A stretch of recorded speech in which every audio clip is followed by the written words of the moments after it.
when we look at our actions and our deeds, we don't understand the ripple effect or the cascade that it has, you know. So for example, we know the hadith of Rasul sallallahu alaihi wasallam, in one version of the hadith, where a man, he went into a well to get water for a thirsty dog, and in another version it was a prostitute who did that. It wasn't just limited to that one action. You know, I just quenched, the end result is that I quenched the thirst of this dog.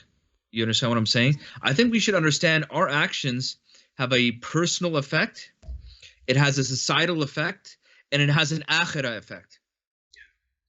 You know, there is a cascade of there's a ripple effect on from our actions to these levels.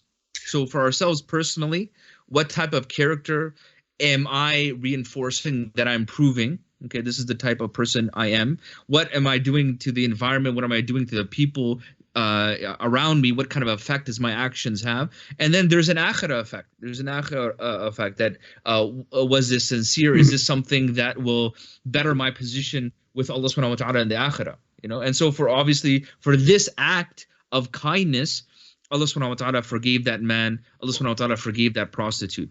We know the hadith of Rasul sallallahu alaihi wasallam, where those three men were trapped in a cave, and the rock fell and imprisoned essentially these three men, and they made dua to Allah subhanahu wa ta'ala to relieve them of this situation through their good deeds, through deeds that they had already done. Right, Sheikh? Yes, so right. So I think we don't give as much precedence. We don't understand the sins that we do, the good deeds that we do, the cascaded effect that it has on ourselves, our society. I want you to think about it. If we have a society that truly cares about their fellow human beings, not to be able to Instagram it or hashtag it, or to, as we said, utilize a crisis situation or something to that effect, but they truly care about their fellow human beings, that you have enough people doing that, that changes that environment, that changes that city. You have enough people doing that in a country, that changes the mentality of that country, Sheikh.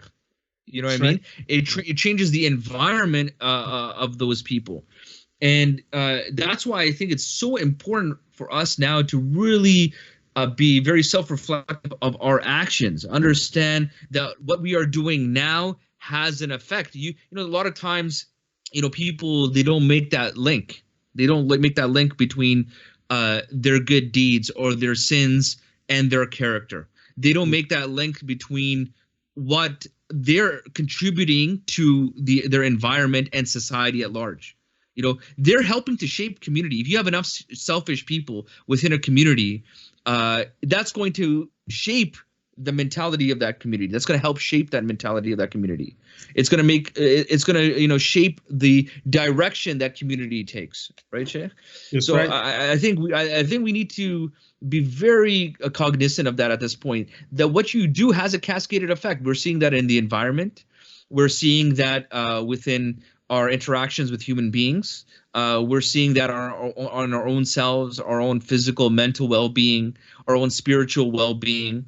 You know, as Bani Israel, they questioned Musa alayhi salam, and they were asking him, what does sacrificing a heifer have to do with our situation that we're in?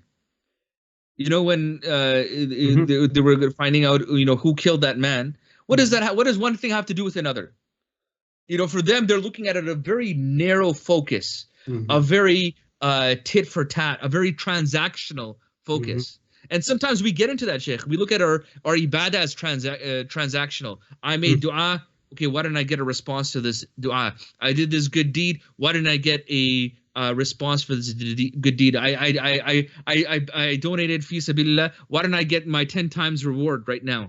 You know, for this donation, Sheikh. You know, so it's a very transactional thing, but they don't look at the greater picture. You know, for example, if another people give only for the sake of Allah subhanahu wa ta'ala, if enough people, you reach a certain threshold of people giving only for the sake of Allah subhanahu wa ta'ala, perhaps you would have a society that doesn't have poverty or economic injustice and so on.